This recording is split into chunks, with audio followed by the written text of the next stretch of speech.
So the next topic is ionization energy.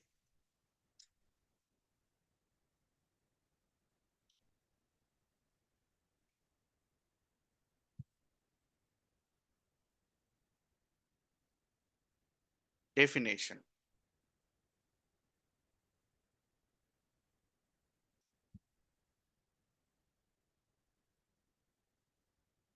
Minimum energy required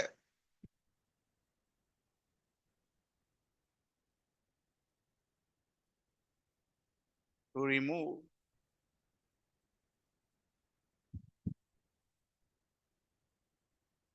the outermost electron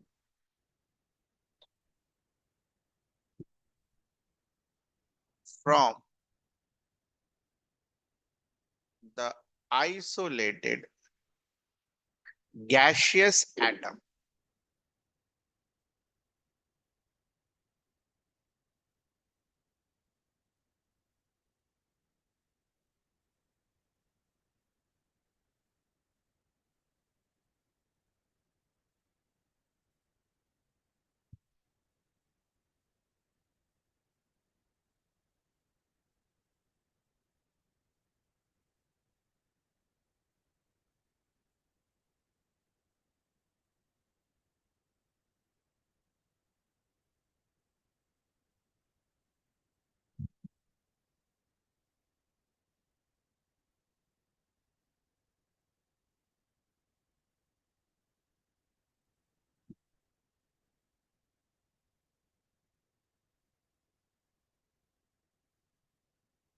So this will be the electronic configuration of sodium.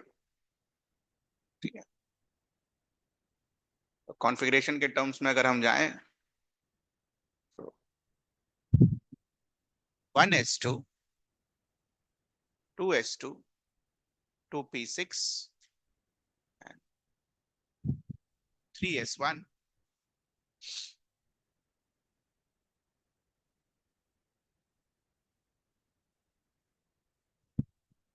Which one is the outermost? Orbitals में अगर आप देखो तो outermost is this one,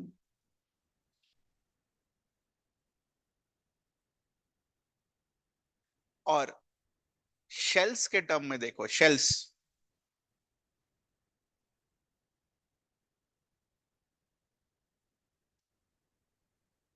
outer most is M shell. तो M shell के S orbital के electron को अगर बाहर निकालना हो, क्योंकि वो आउटर मोस्ट है, और वो भी कब, सोडियम किस फॉर्म में हो, गैशियस एटम के फॉर्म में हो, तब जो एनर्जी रिक्वायर्ड होती है, एनर्जी रिक्वायर्ड का क्या मतलब हुआ, एनर्जी ऐड करना, हमें एनर्जी सप्लाई करना होगा, तो तब जो एनर्जी रिक्वायर्ड होती है that is called ionization energy.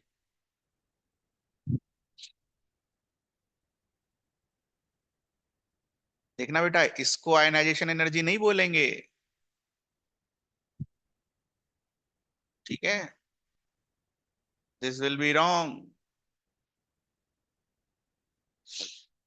क्यों गलत है वो, क्योंकि इलेक्ट्रॉन कहां से निकालना है, गैसियस एटम से निकालना है, तो आयनाइजेशन एनर्जी कौन सा होगा, ये।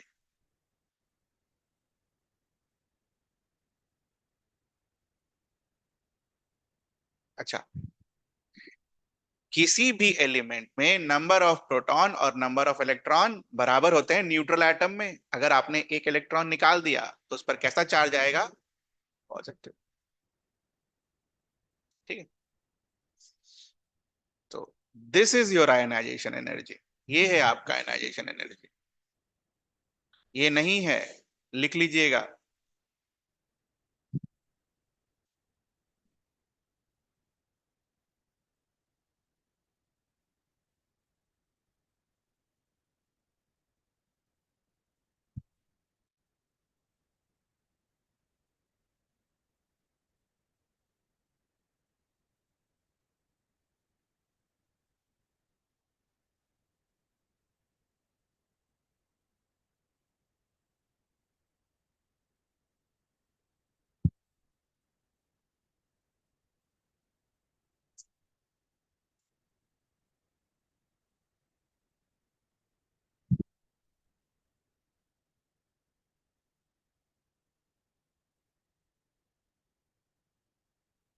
थोड़ा सा कंसेप्ट वाइज और देखेंगे।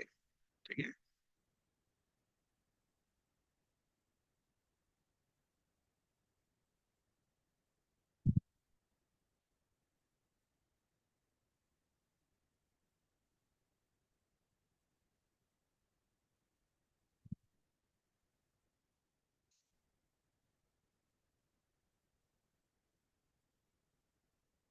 सारा डेफिनेशन याद रखिएगा बेटा, क्योंकि थर्मोडायनेमिक्स में जब एंथैल्पी सीखेंगे वहां पर ये सब यूज होगा। बिना डेफिनेशन के हम एंथैल्पी नहीं लिख पाएंगे। डन। तो अगर देखा जाए इसको क्यों नहीं बोला गया आयनाइजेशन एनर्जी,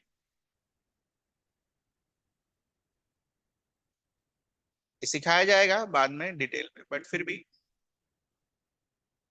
थर्मोडायनेमिक्स के बाद सिखाया जाता। बट देखो, सॉलिड से अगर गैस में कोई जा रहा है तो बचपन से हम पढ़, मान लो डायरेक्टली ही जा रहा है, ऐसा होता नहीं है बट फिर भी मान लेते हैं कि मान लो डायरेक्टली ही जा रहा है, तो बचपन में क्लास 9 में हम क्या पढ़ते हैं, सॉलिड से गैस में कन्वर्ट करने के लिए आपको बाहर से एनर्जी डालना होगा, और उस प्रोसेस को क्या बुलाते थे, सब्लिमेशन।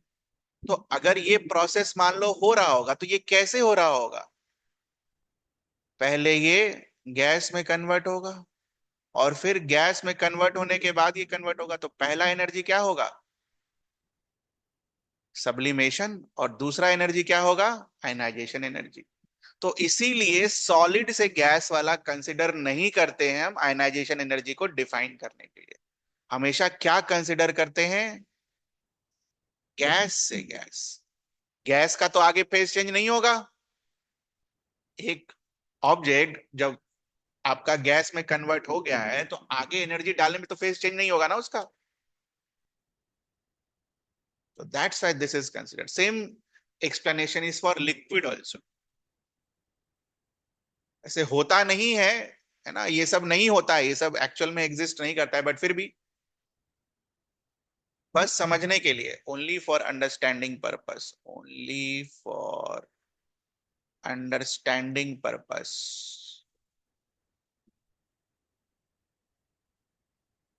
कि इसको आयनाइजेशन एनर्जी क्यों नहीं बुला सकते हो, इसको इसलिए नहीं बुला सकते हो बीच में क्योंकि ये बैठा है। अगर आपको सॉलिड से गैस में कन्वर्ट करके प्लस तक पहुंचाना है तो आपको ये भी एक्स्ट्रा देना होगा, तब तो सिर्फ मिनिमम एनर्जी नहीं है ना, ये भी एनर्जी है साथ में बैठा हुआ। Similar explanation for this one.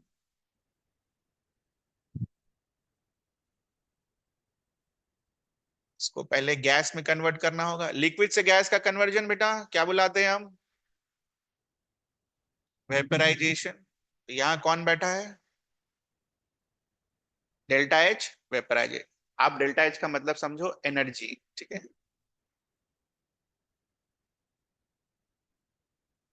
Energy change, enthalpy change बोलते हैं उसको। आप बस इतना याद करो कि वो एनर्जी हम ऐड कर रहे हैं।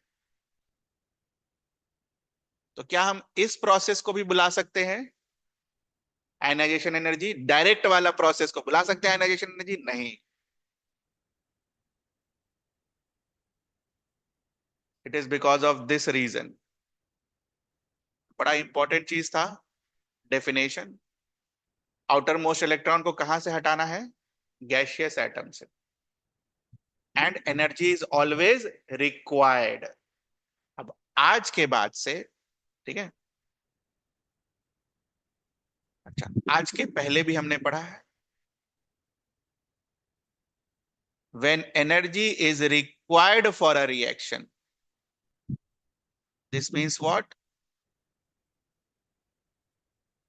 you add energy from outside, which means what, this is a kind of endothermic reaction, and whenever we add energy, अभी के लिए रटना है, it is taken to be positive। whenever we add energy, अरे देख लो ना, ये रहा रिएक्टेंट, इसमें एनर्जी ऐड करोगे तो प्रोडक्ट बनेगा।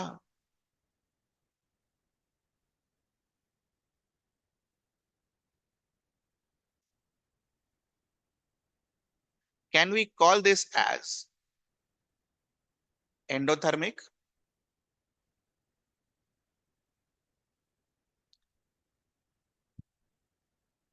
This will be exothermic. है यहां पर भी तो एनर्जी ऐड हो रहा है। ये पीछे है।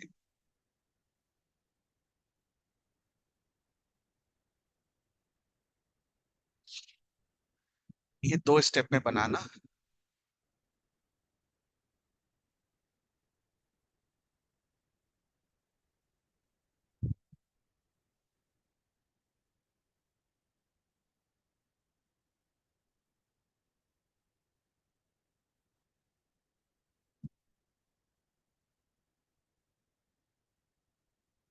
This is called energy required.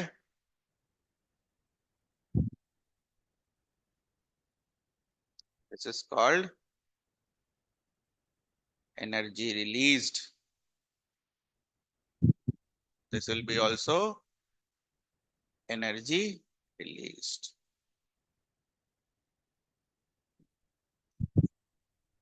लिखने के दो अलग अलग तरीके हैं।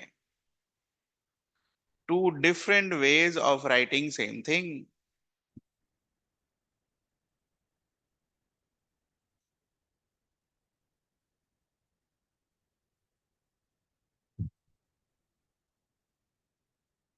Therefore, we can say that ionization energy is always positive. By definition, आपने क्या लिखा? It is the minimum energy required.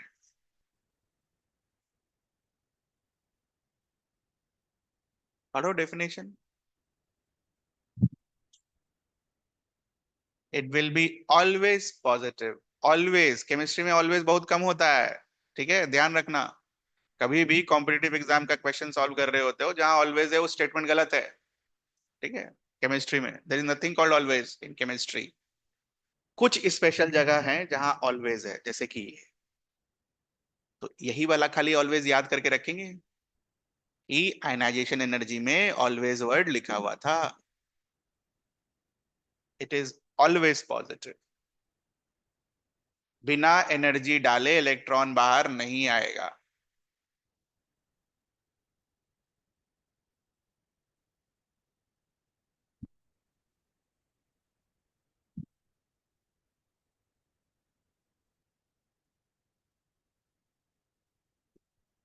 Next thing in ionization energy is,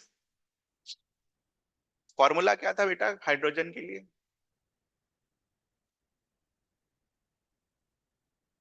H का नहीं, आयनाइजेशन एनर्जी का फॉर्मूला। अच्छा छोड़ो, इसका फॉर्मूला बताओ।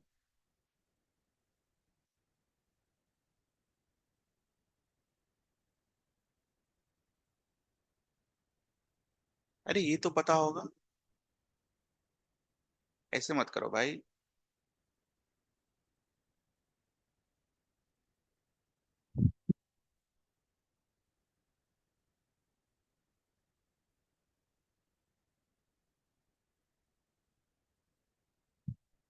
याद आया? पूरा चैप्टर फॉर्मूले पर है, कम से कम फॉर्मूला तो याद करिए, फिजिक्स से तो आसानी है। और हाइड्रोजन आइटम में इलेक्ट्रॉन को बाहर निकालने का क्या मतलब था?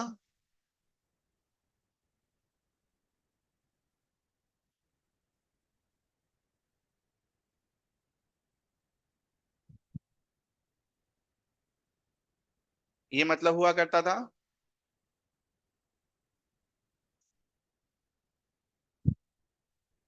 यार मुझे ये फॉर्मूला डायरेक्ट लिखना था, बट याद ही नहीं है आप लोगों को।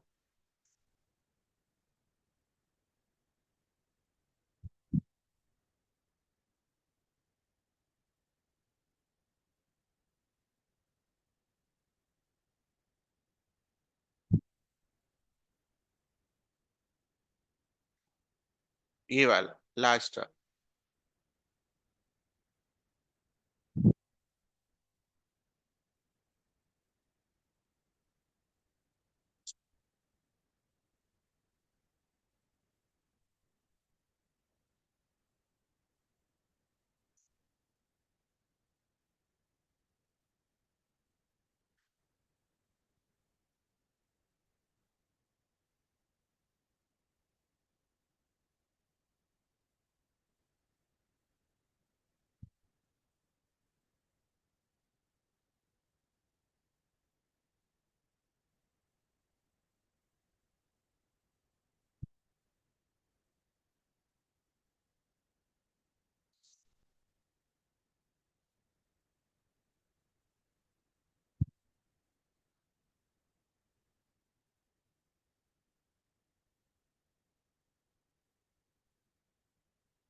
चैप्टर 2 में आपने ये सारी चीजें पढ़ी थी, आयनाइजेशन एनर्जी के फॉर्मूले। ठीक है। फॉर हाइड्रोजन एटम, अब हाइड्रोजन एटम तो है नहीं अपने पास, hydrogen atom means what, one electron. अब जितने भी एलिमेंट्स हमारे पास होंगे पीरियोडिक टेबल में, एक इलेक्ट्रॉन तो सब में नहीं होगा ना, विच मीन्स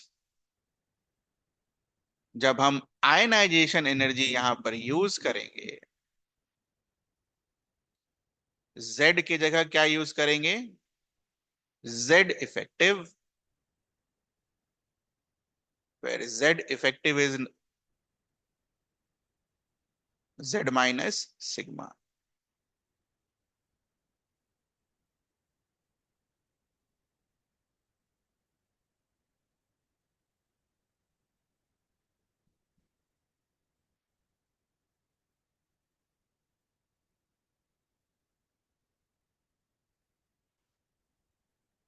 जल्दी से पन्ना पलटिए और जेड इफेक्टिव के बारे में जहां पढ़ाया था उसको पढ़िए। Do it.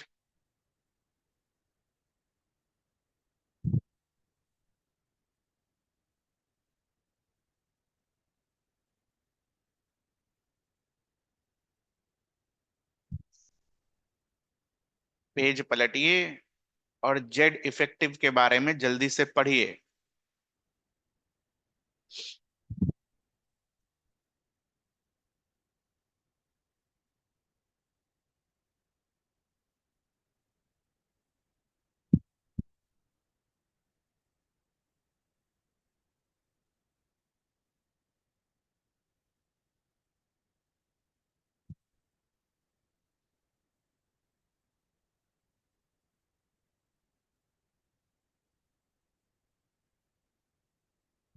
जेड इफेक्टिव आया कैसे था वो पढ़ना है।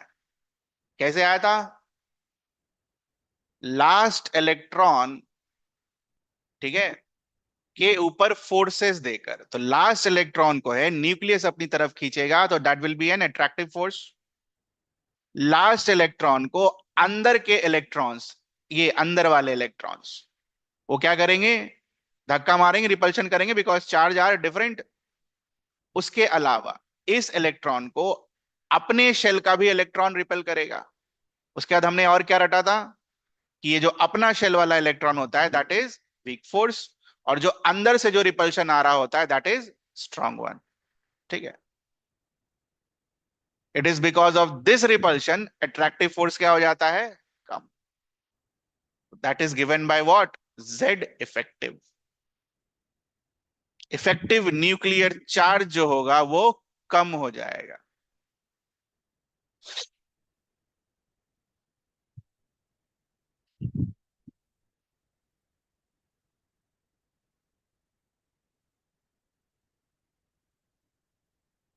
इनका ट्रेंड्स बताइए,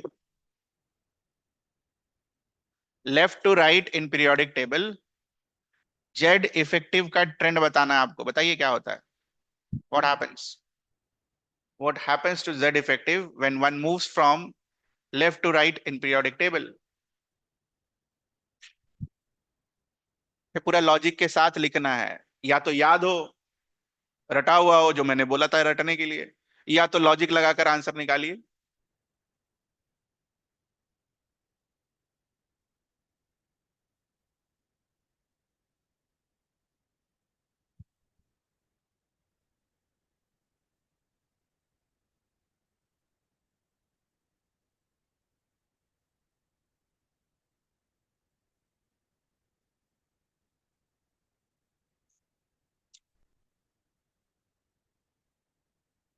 क्या होगा, increase, very good.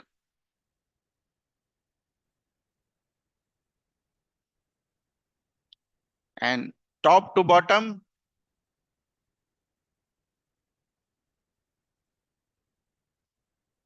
Remains constant.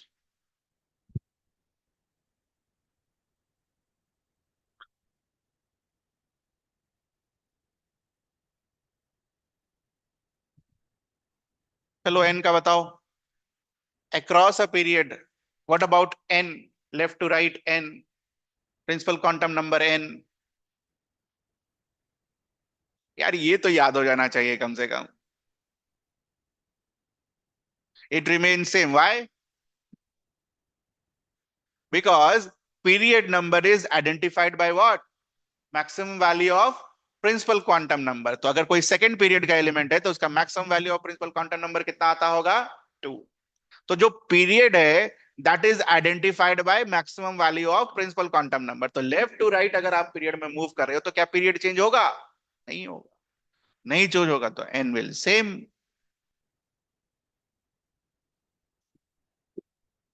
Top to bottom.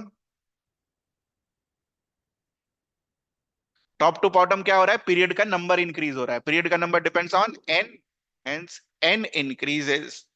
Can you tell me the order of ionization energy when one moves from left to right and one moves from top to bottom? ऊपर लिखा हुआ है answer. Please write down the order of ionization energy.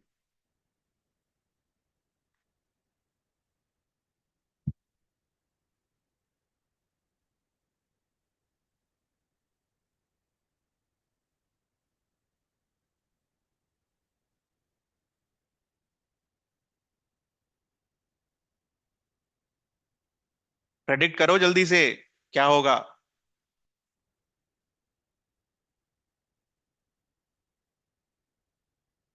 अपना दिमाग तो थोड़ा लगाना होगा ना बेटा.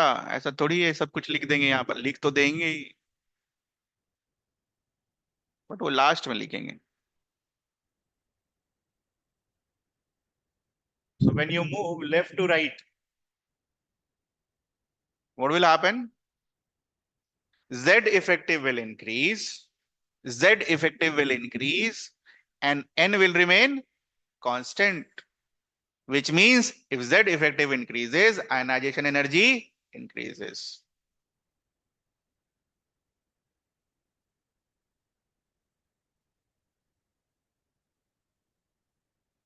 तो रट लेना है. बार बार ऐसे थोड़ी ना करेंगे. याद कर लेना ये याद. लेफ्ट टू राइट इंक्रीज होता है. Next. Top to bottom in a group. तो एन इंक्रीजेस. एन का वैल्यू जैसे जैसे बढ़ेगा इसका कोई रोल नहीं है. Ionization energy will decrease. याद कर ली ना.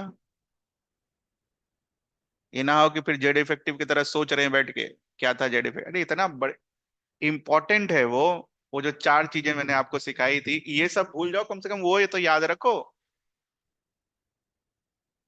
ये जो चार चीजें मैंने आपको यहाँ सिखा रखी हैं काम की चीज यही है बेटा.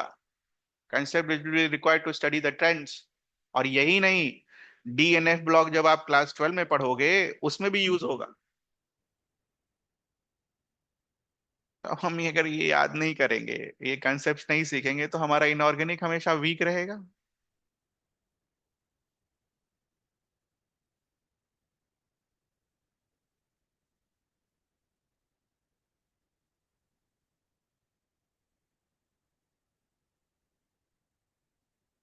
So hence we can write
ये तो क्लियर है ना, size of an atom N.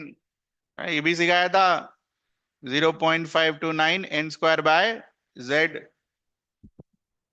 Radius से याद करके रख लेंगे साइज ऑफ एटम कैसे आया। और ये सब एटॉमिक रेडियस में आपको सिखा रखा है। थर्ड, नाउ इस थर्ड वाले के कारण ही दिक्कत होगी।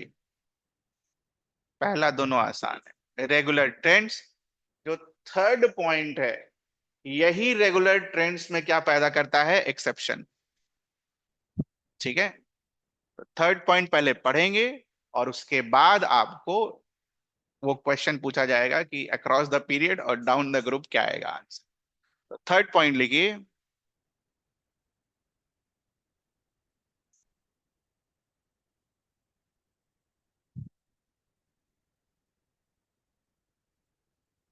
Electronic configuration. बेटा थर्ड पॉइंट बहुत इंपॉर्टेंट है ना।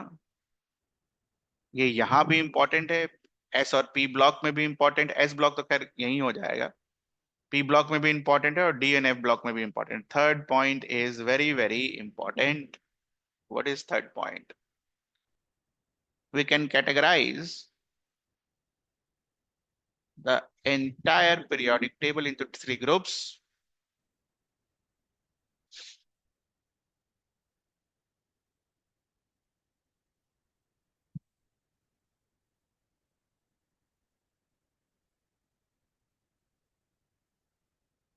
Fully filled orbitals, like that of noble gases.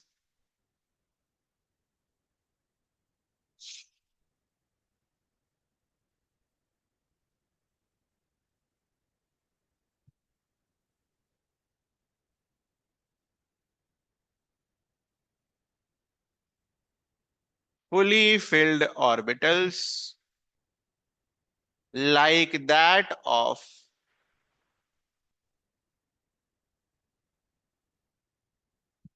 alkaline earth metals, मतलब group to.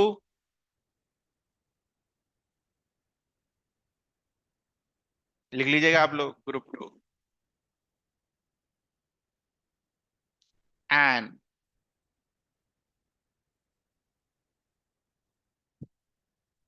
half filled orbitals, like that of group 15।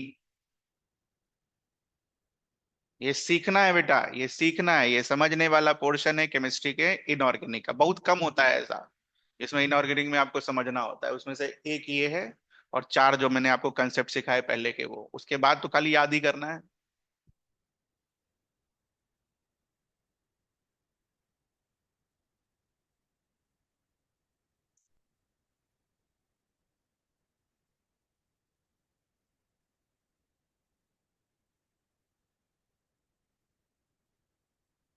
ठीक है, तो लाइक ऑफ नोबल गैसेस, तो नोबल गैसेस कहाँ से शुरू होता है, हीलियम से। Can you write the electronic configuration of helium? लिखो, दो पर है helium.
Now since we are reading ionization energy, ionization energy में फर्क क्या पड़ेगा हमें, लास्ट वाला।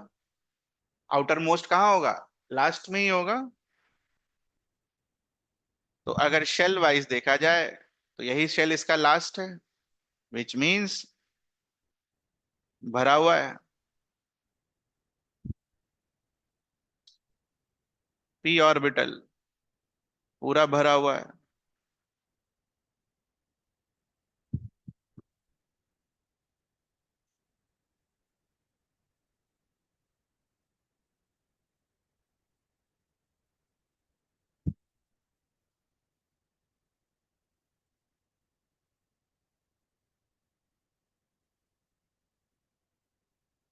तो किसी का घर अगर पूरे अच्छे तरीके से इस तरीके से भरा हुआ होगा तो वो क्या रिएक्ट करेगा?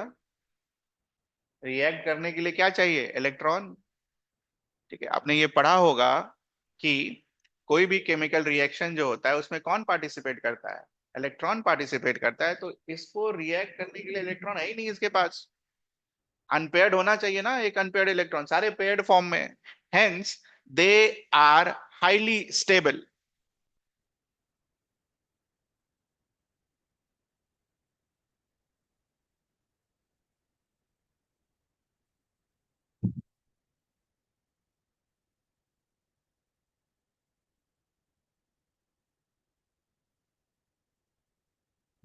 विच मीन्स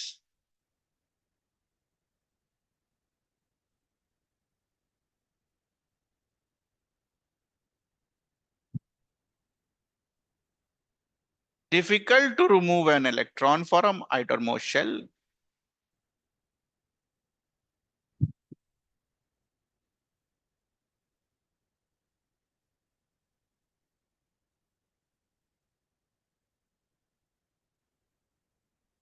Which means बताओ, कोई चीज अगर डिफिकल्टी है, एनर्जी ज्यादा डालना होगा कम?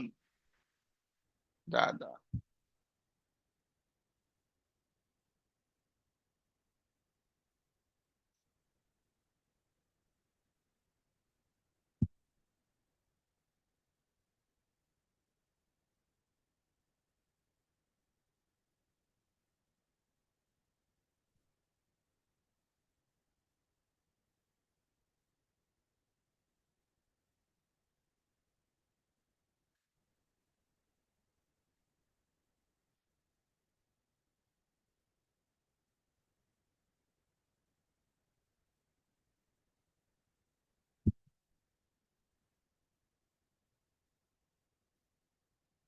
सो पूरे पीरियड में मैक्सिमम आयनाइजेशन एनर्जी कहाँ मिलेगा?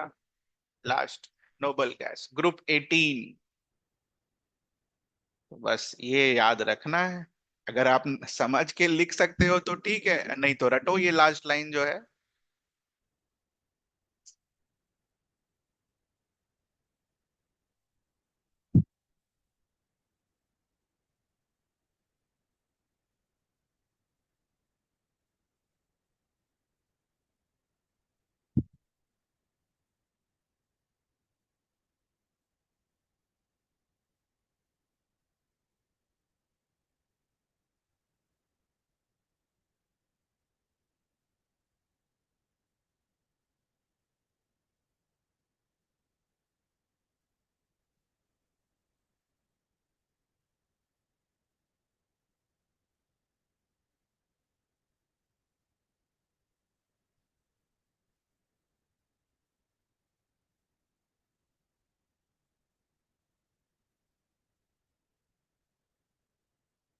पहली कहानी समझ में आ गई आपको? दूसरी कहानी।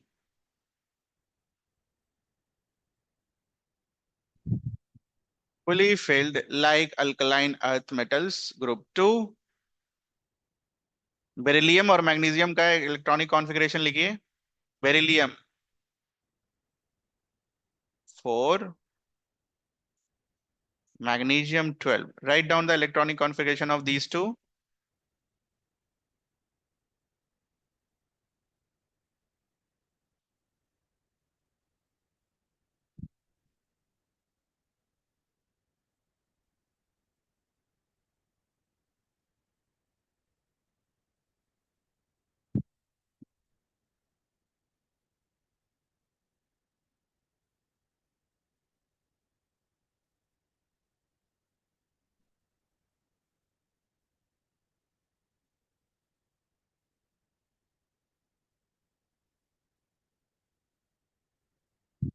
जहां से इलेक्ट्रॉन निकलना है that orbital is fully filled. Can you see that? जहां से इलेक्ट्रॉन निकलना है, इलेक्ट्रॉन कहां से निकलेगा? आउटर मोस्ट ऑर्बिटल से निकलेगा। आयनाइजेशन एनर्जी के लिए इलेक्ट्रॉन क्यों निकालना है? क्योंकि हम आयनाइजेशन एनर्जी पढ़ रहे हैं, दैट्स वाई। तो कहां से निकलेगा? लास्ट ऑर्बिटल से। और लास्ट ऑर्बिटल इसमें भी क्या है? Fully filled.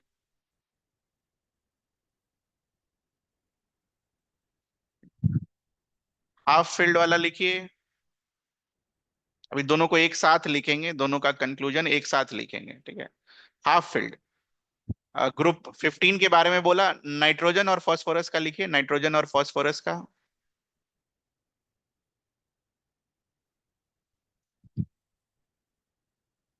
नाइट्रोजन और फास्फोरस का इलेक्ट्रॉनिक कॉन्फ़िगरेशन।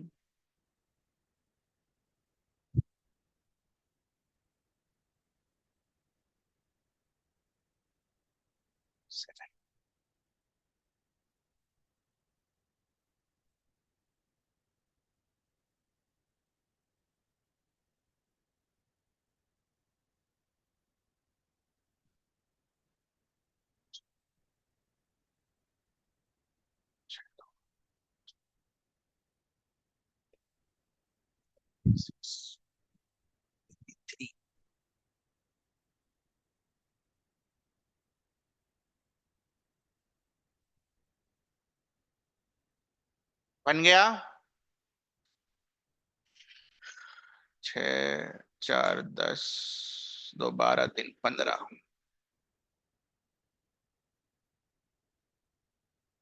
लास्ट वाले का ऑर्बिटल का डायग्राम बनाइए।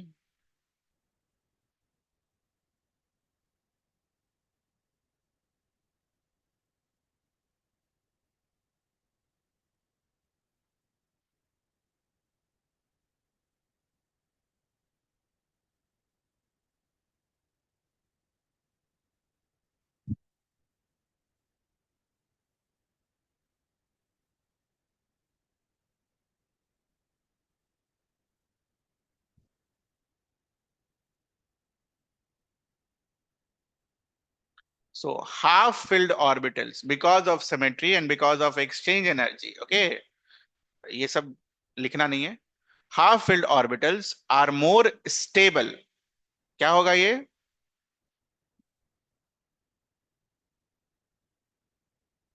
Similarly this will be also more stable.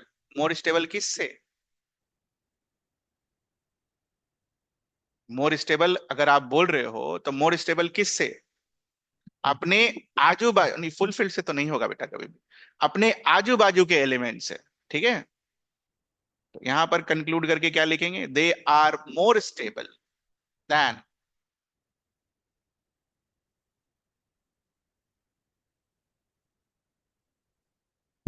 There immediate neighbours. Immediate को अंडरलाइन करिएगा।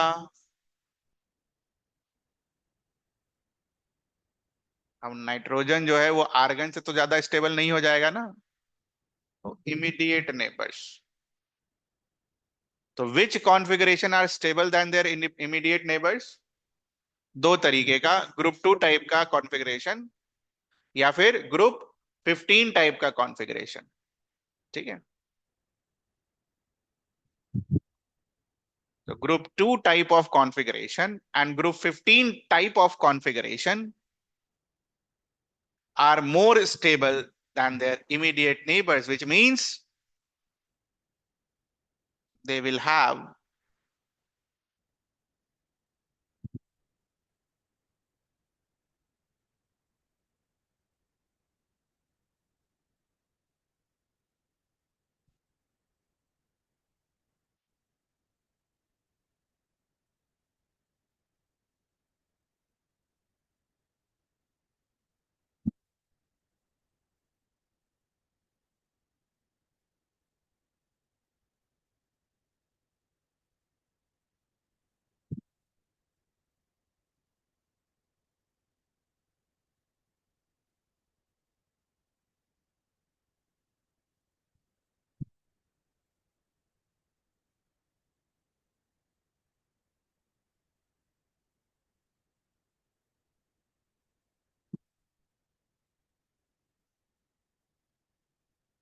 तो ये तीन चीज पढ़ने के बाद अब हम ऑर्डर लिखेंगे।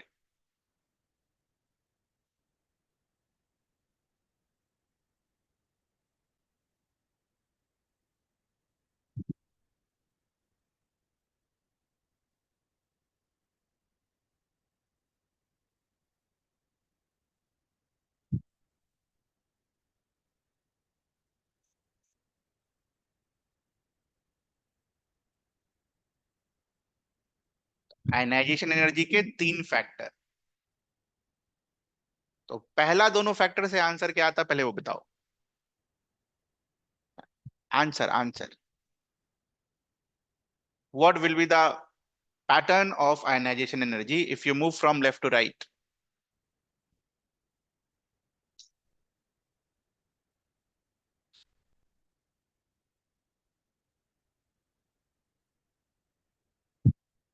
Use factor one and two. Third नहीं। थर्ड तो एक्सेप्शन दिमाग खराब करेगा।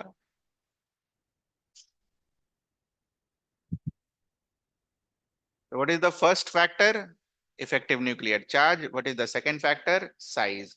तो अक्रॉस अ पीरियड, एन का तो कोई लेना देना है नहीं। जेड इफेक्टिव है। जेड इफेक्टिव क्या होता है? बढ़ता है, जिसकी वजह से आयनाइजेशन एनर्जी क्या होता है? बढ़ता है। तो across a period, left to right, जो आपने यहाँ डब्बे में बंद करके फाइनल आंसर लिखा था, आयनाइजेशन एनर्जी विल इंक्रीज। तो अगर खाली आपको इतना ही याद है तो आप क्या आंसर मार्क करके आएंगे? ये।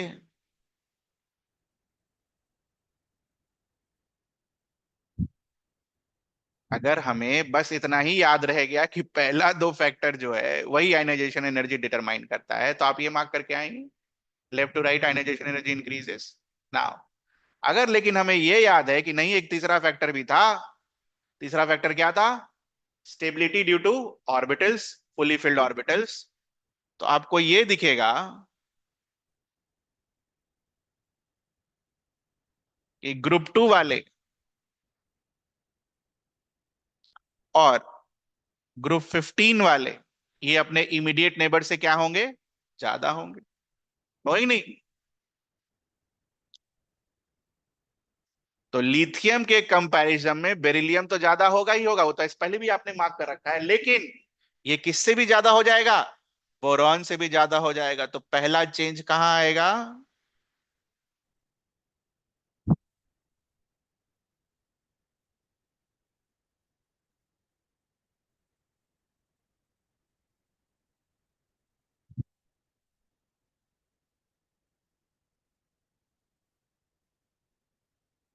तरीका यही है बेटा। वन और टू यूज करके पहले अरेंज कर लीजिए और फिर थर्ड फैक्टर यूज करिए, हमेशा आंसर सही आएगा।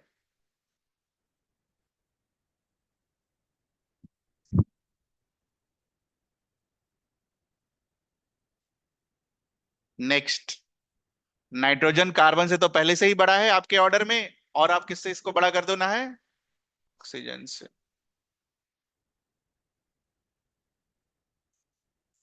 तो जो अलग हुआ है उसको बस खाली डब्बे में बांध लेना और उसका आंसर।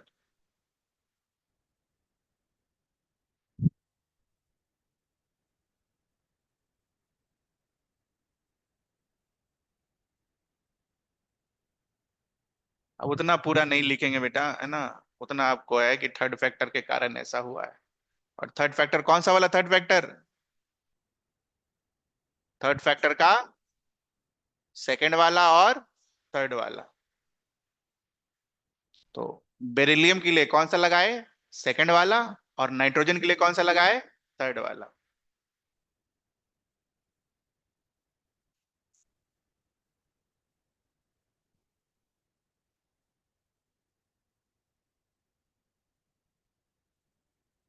कुछ पूछना आपको?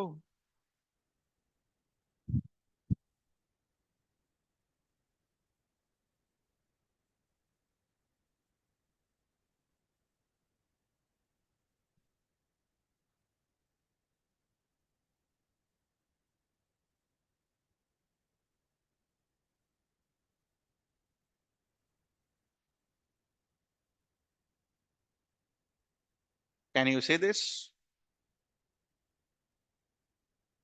बेरिलियम का आयनाइजेशन एनर्जी अपने दोनों इमीडिएट नेबर से क्या है, ज्यादा।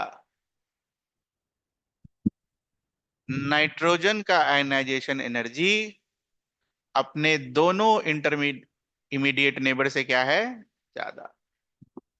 तो ये एक्सप्लेनेशन किसके ऊपर आता है, फील्ड ऑर्बिटल्स पर। दिख रहा है हमें ये?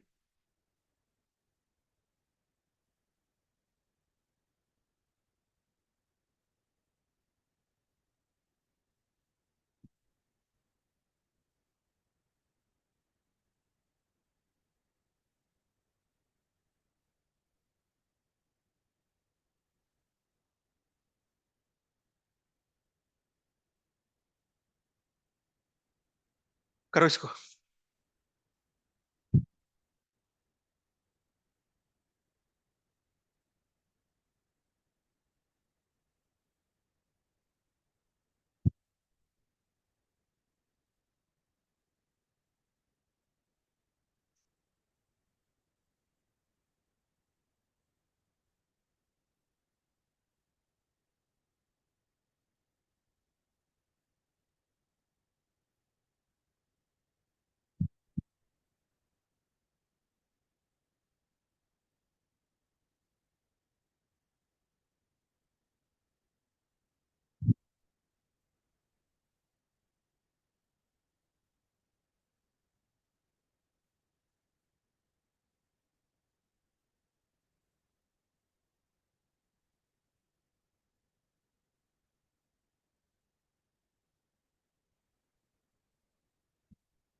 इसको थोड़ा डिटेल में करेंगे ये वाला question. Detail in the sense एक एक चीज का आंसर लिखेंगे हम, ताकि आपको याद हो और अच्छे रहे। चलिए, चलो लेट्स स्टार्ट। तो आपने अपने आंसर में मैग्नीशियम को ज्यादा दिखाया होगा आयनाइजेशन एनर्जी के पैटर्न में। मैग्नीशियम का ज्यादा होगा। ये लिखो क्यों ज्यादा हुआ, why, why magnesium is more. याद तो कर लिया ना हमने। Why magnesium is more, because of two reasons. पहला, एंड दूसरा। क्या होता है, इन लोग फुली फील्ड के चक्कर में ये भूल जाते हैं कि जेड इफेक्टिव भी रीजन है वहां पर। क्यों रीजन है जेड इफेक्टिव वहां पर, क्योंकि जब आपने फैक्टर 1 और 2 यूज किया था, तो वहां तो जेड इफेक्टिव के हिसाब से सजाया था ना।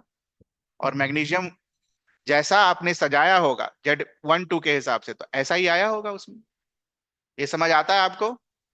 जब आपने फैक्टर 1 और 2 के हिसाब से इसको सजाया होगा, तो ये आया था कि नहीं आया था, ये बताओ।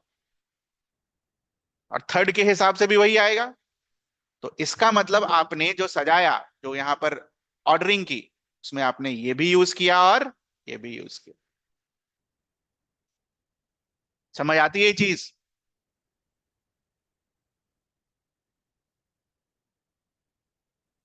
फिर आपने अपने ऑर्डर में, ठीक है,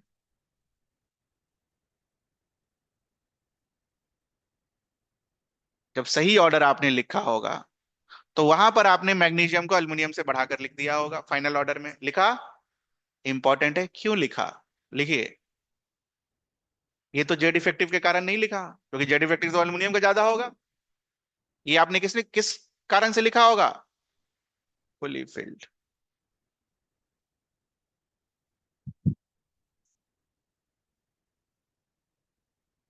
जेड इफेक्टिव तो एल्युमिनियम का ज्यादा होगा ना, इसमें तो कोई डाउट नहीं है।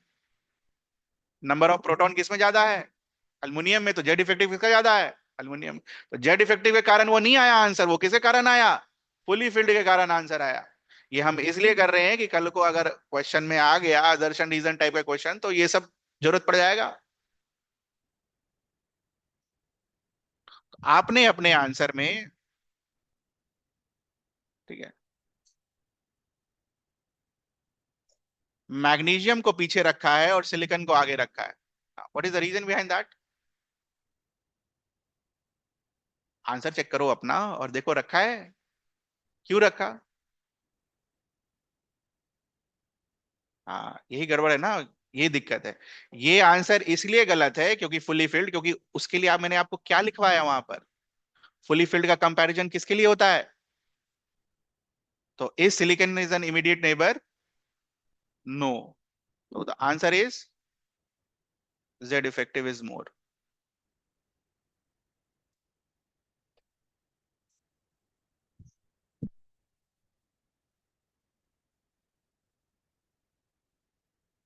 समझ में आ रहा है आपको ये करना कितना जरूरी है? डी। पूरा डिटेल में आंसर कर रहे हैं ये।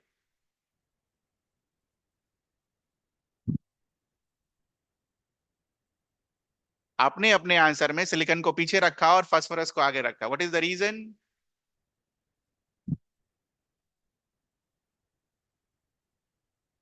Because of two reason. Perfect.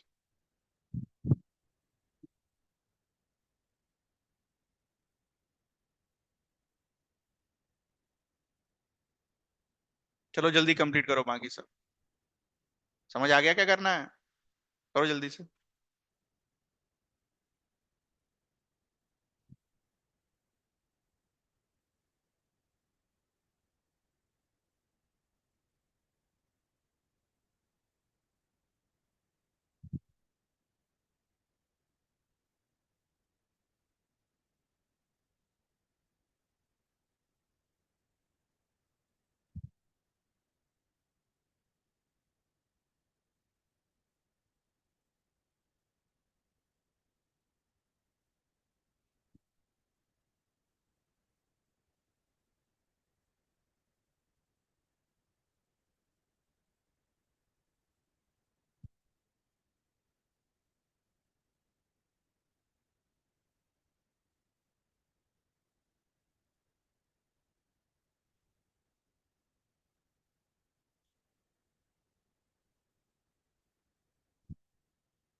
Now according to NCERT last वाला,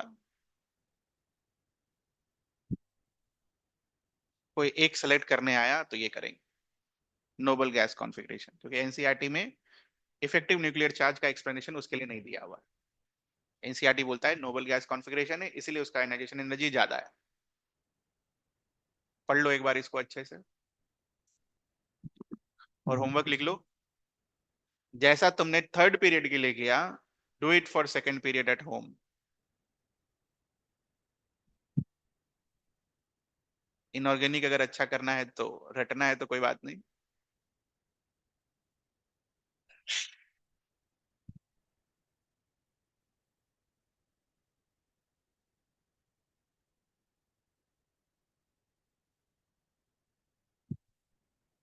इसको अगर आपने रिपीट कर लिया खुद से तो मतलब याद हो गया।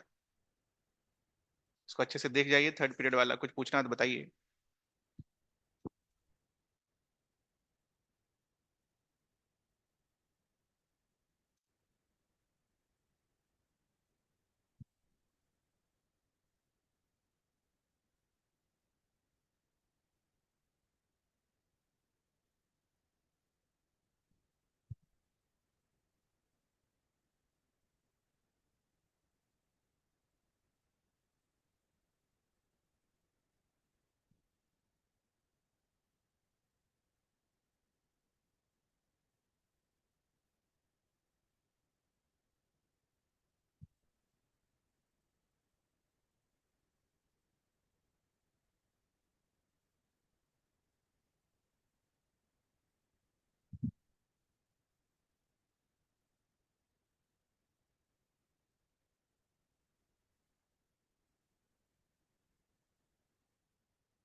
अक्रॉस अ पीरियड हो गया, डाउन द ग्रुप इसके कोई एक्सेप्शन नहीं है।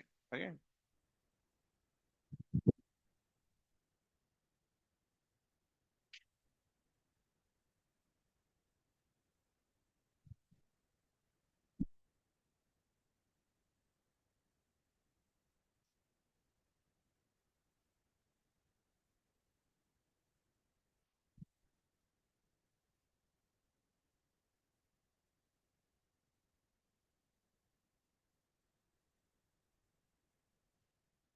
Down the group n increases, or we can say that size increases,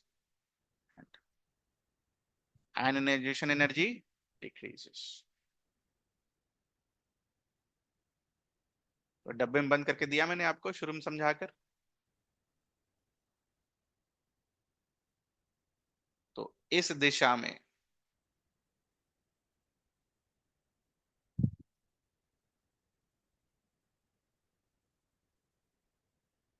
will decrease।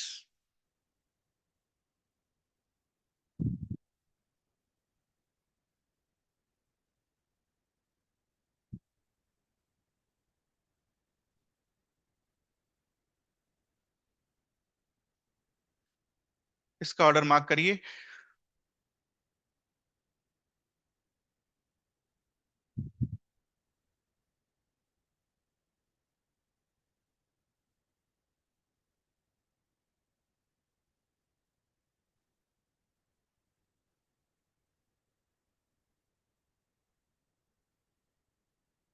हो गया।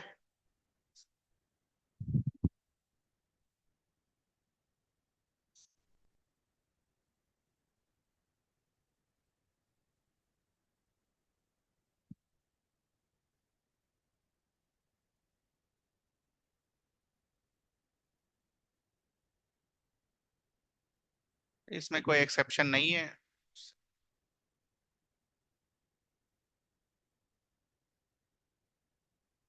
तो डाउन द ग्रुप का आंसर कहां से आ जाएगा? बस और बस साइड्स। अक्रॉस अ पीरियड में क्या क्या ध्यान रखना है? जेड इफेक्टिव और स्टेबल कॉन्फ़िगरेशंस। दो तीन बार पढ़ोगे वैसे भी याद हो जाएगा ये कैसा होता है।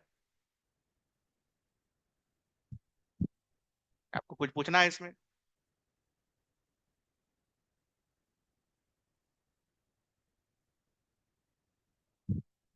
आयनाइजेशन एनर्जी में अगला topic is successive ionization energy.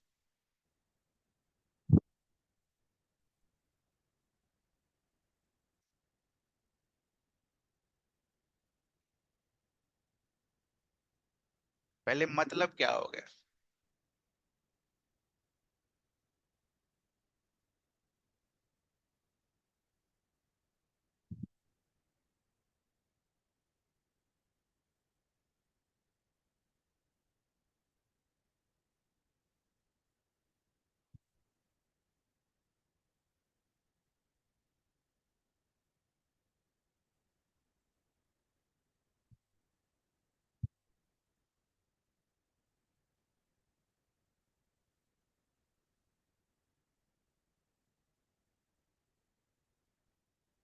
आठ दो दस और एक एक 11 ऐसे इलेक्ट्रॉन्स अरेंज होंगे।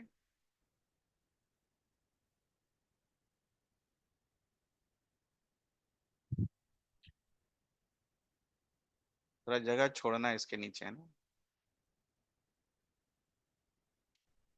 तो अगर आपने पहला इलेक्ट्रॉन निकाला, इट विल बिकम Na+। तो जब आप पहला इलेक्ट्रॉन बाहर निकालते हो that is called first ionization energy, IE1। First ionization energy.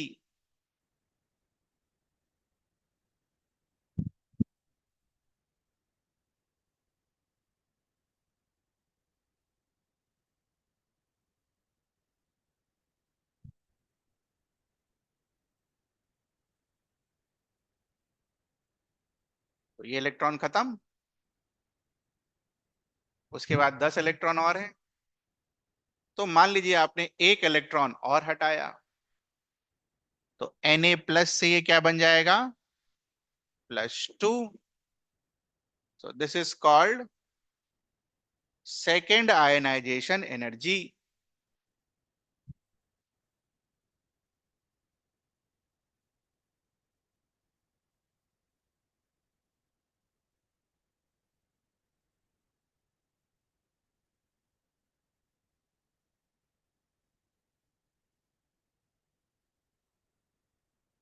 निकालते चलेंगे और वैसे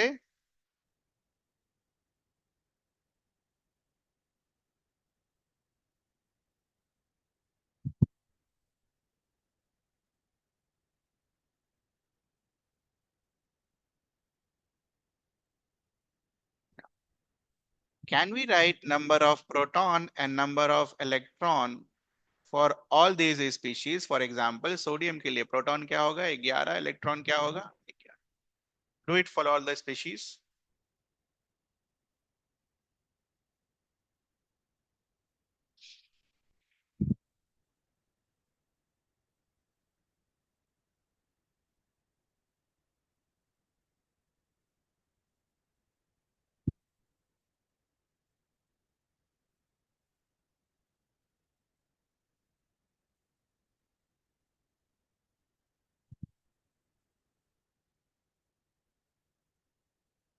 Done.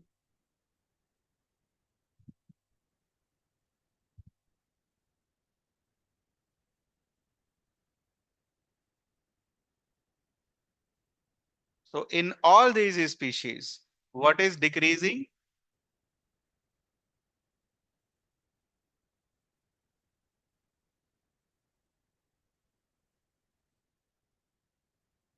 What does this mean?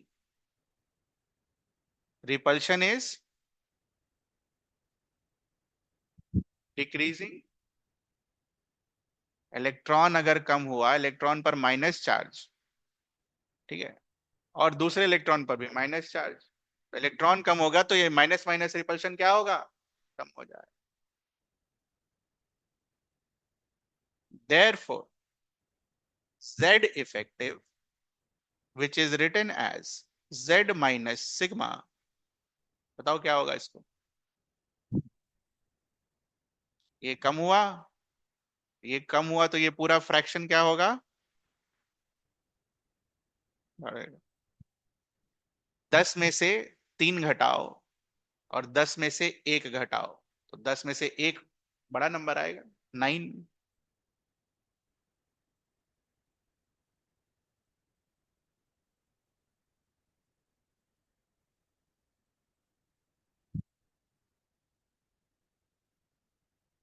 So can we write the order for Z effective for all these species? If this is my Z effective, this will be more, this will be some more, ये थोड़ा और ज्यादा, और ये सबसे ज्यादा।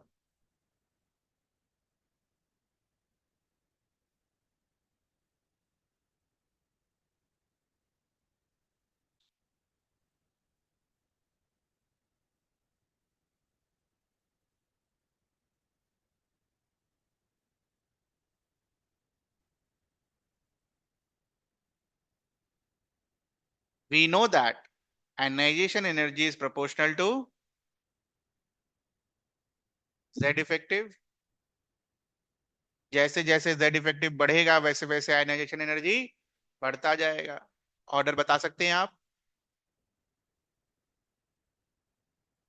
Therefore, IE1 will be less than IE2, will be less than IE3, less than IE4।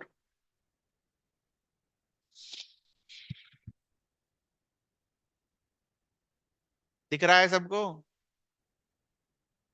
दिखना चाहिए।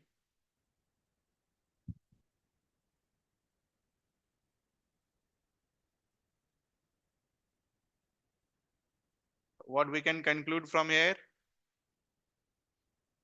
Successive ionization energies always increase.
From previous knowledge,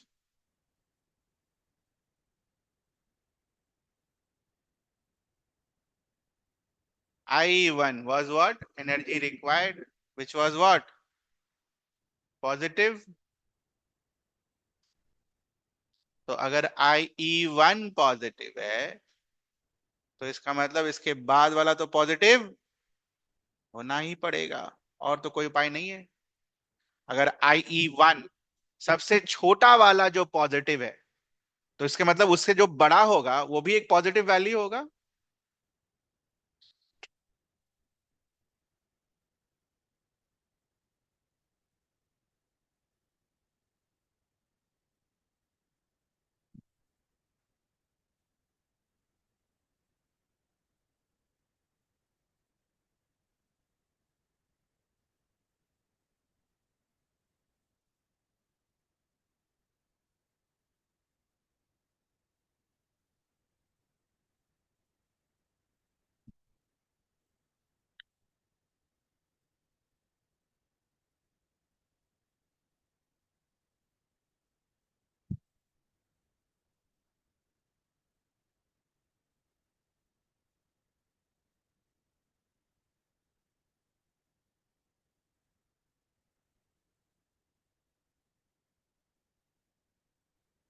क्या तो था।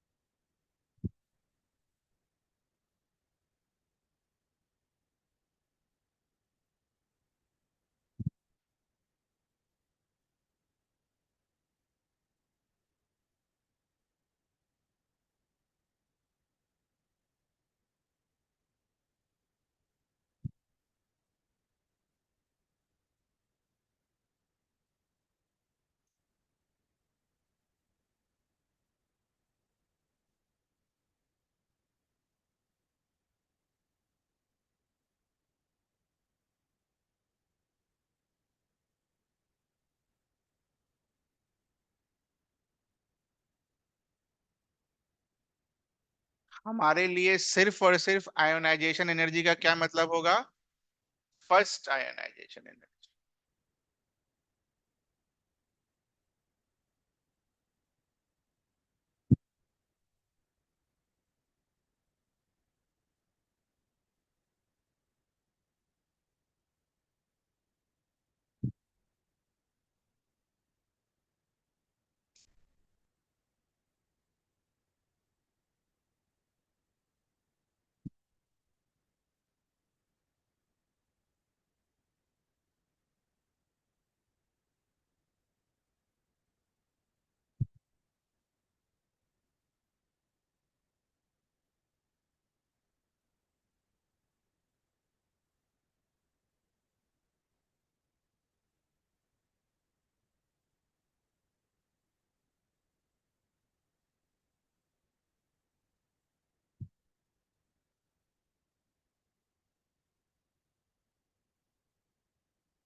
So tell me what will be the configuration of Na plus?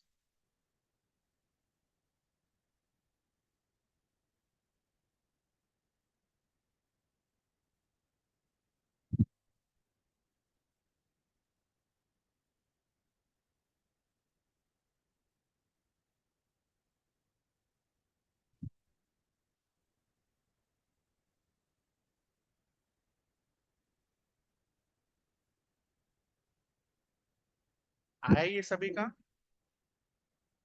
ये किसका configuration resemble करता है? किसके इक्वल है? किसके जैसा है? इक्वल तो नहीं बोल सकते। किसके जैसा नहीं यार। What is neon?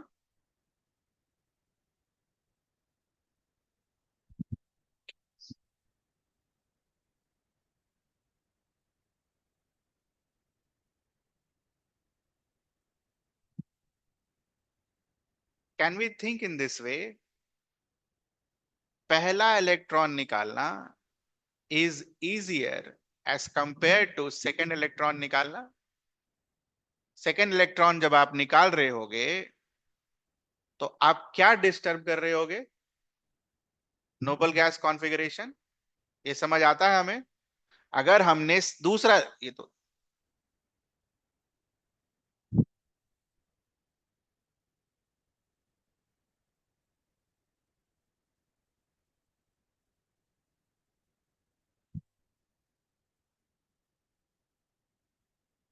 Second electron removal is basically what?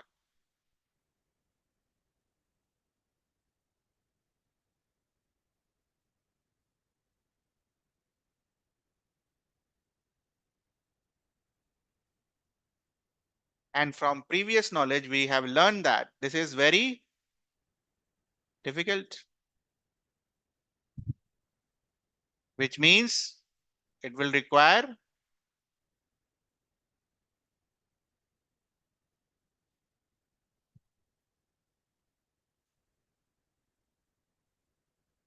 more ionization energy as compared to IE1.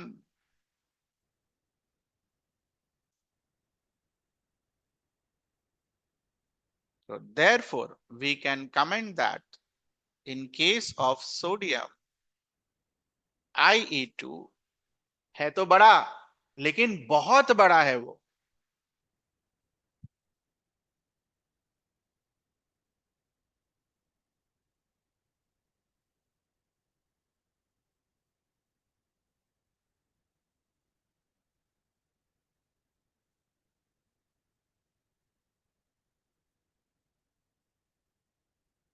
Exam में ये कैसे पूछेगा? क्वेश्चन लिखिए।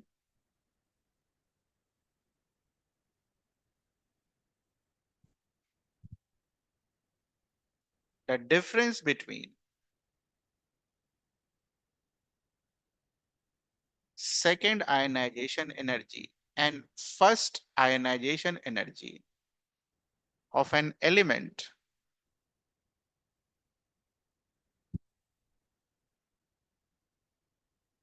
is very, very high.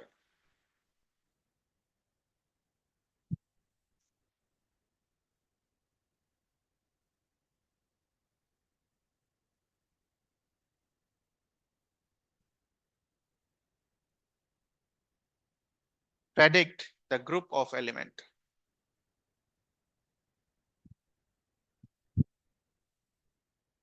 ये थोड़ी पूछेगा IE2 I1 से बड़ा क्यों होता है, वो सब समय गया। उसी को उल्टे तरीके से पूछा गया है। आप क्या लर्न करके गए? IE2 ग्रेटर देन I1 किसके लिए है? Sodium. Sodium belongs to group 1। Answer is group 1। जितने भी ग्रुप 1 एलिमेंट्स होंगे उसका IE2 will be very very high than IE1।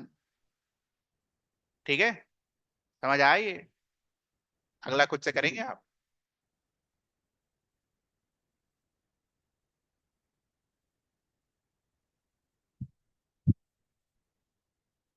Can you tell me in magnesium कौन वाला सबसे ज्यादा बड़ा होगा पहले 3 4 में? लार्ज डिफरेंस कहाँ ऑब्जर्व करेंगे आप? Where you will observe very very large difference? Predict करो।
होमवर्क लिख लीजिए।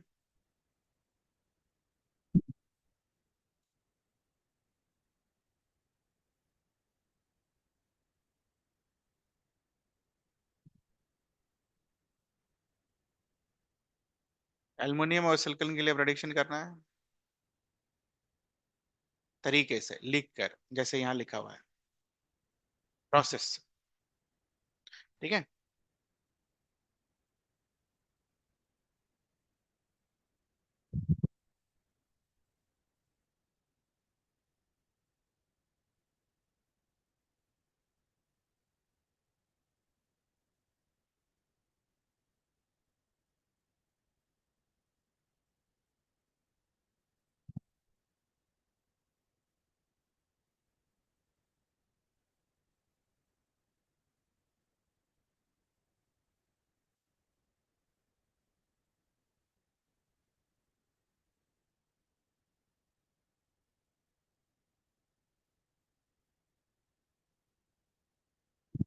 ऐसा होता नहीं है, बट क्वेश्चन मैन्युफैक्चर किया गया है।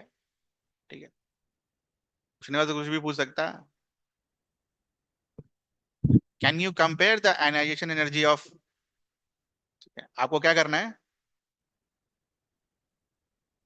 दोनों का IE1 कंपेयर करना है और दोनों का IE2 कंपेयर करना है। आपको पहले ये बताना है ऑक्सीजन का IE1 और नाइट्रोजन का IE1 दोनों में से कौन बड़ा होगा। और फिर आपको ये बताना है O+ और N+ में किसका आयनाइजेशन एनर्जी बड़ा होगा। करिए।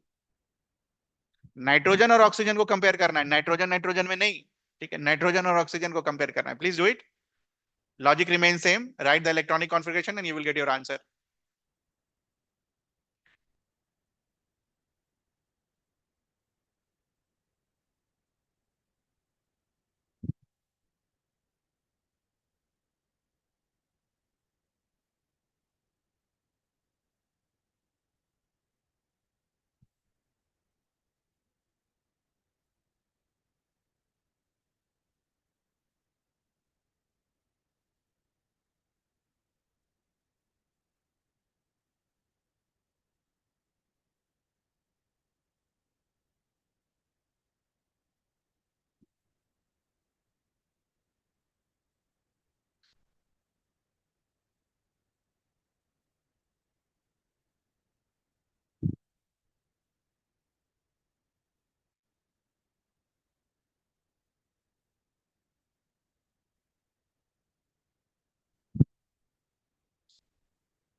हो गया। तो दिस वन हो गया सभी का। कर रहे हैं, करिए जल्दी।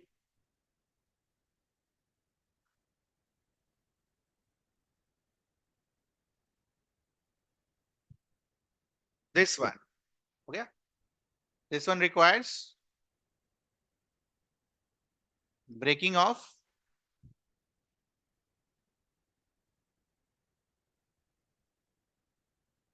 Half filled orbitals. 2p3 कैसा है बेटा, which is stable.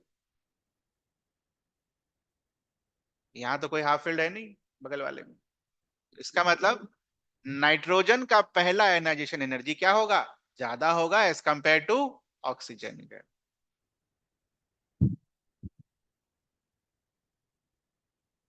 So IE1 for nitrogen is more than IE1 for oxygen।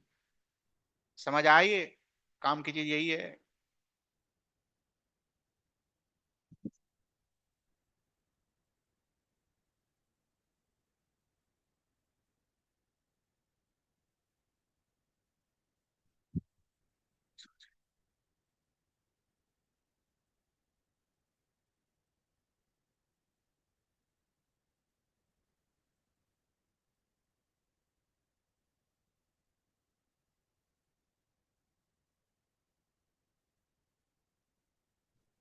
Done.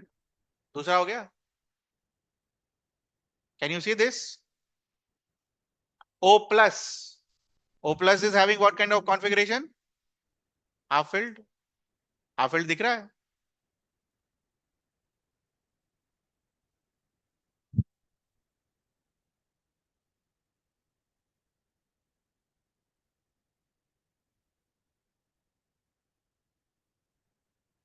Hence we can say that IE2 nitrogen will be less than IE2 oxygen.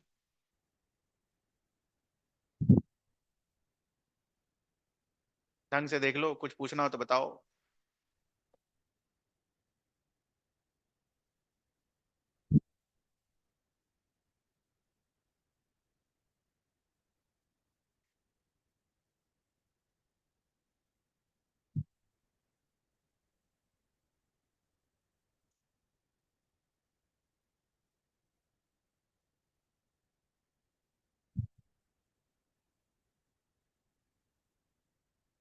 ठीक है, कुछ पूछना है आपको इसमें, क्योंकि होमवर्क मिलेगा इस पर, है ना?